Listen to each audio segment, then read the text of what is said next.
In today's video, I'm going to teach you how to use MT5 Strategy Tester.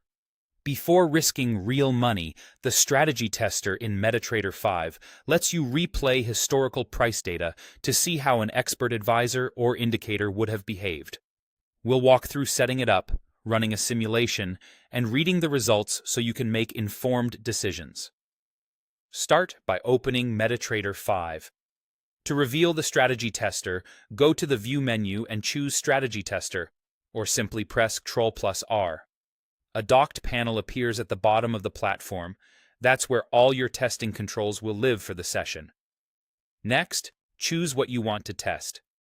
In the Settings area, you can switch between Expert Advisor, Indicator, or Script, though scripts are rarely used for backtesting. Pick the specific EA or indicator from the Expert dropdown, confirming you've selected the exact file you intend to evaluate. Now set your trading settings. Select the symbol you want to test, like a major currency pair, gold, an index, or a stock. Choose a time frame that matches your strategy: minutes for scalping, hourly for swing trading, or daily for longer holds. Tick Use Date and set the start and end so the test runs only across your chosen period. A range that includes varied market conditions gives more reliable insights. Choose the modeling method, which controls how price movement is simulated. Every tick is the most accurate, but slowest.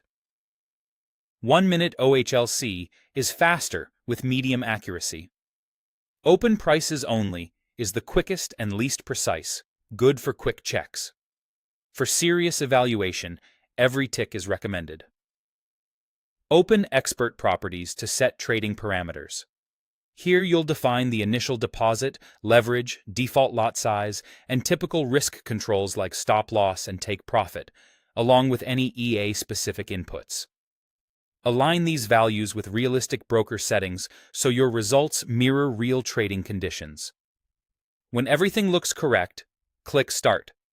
MT5 will process the historical data and simulate orders according to your rules. You'll see progress as it advances through the date range. When the run completes, review the output. The Results tab lists each trade with entry, exit, and profit or loss. The Graph tab shows equity and balance so you can spot smooth growth or sharp drawdowns. The Report tab summarizes metrics like total profit, maximum drawdown, number of trades, and win rate. If you need a record, save the report for later review.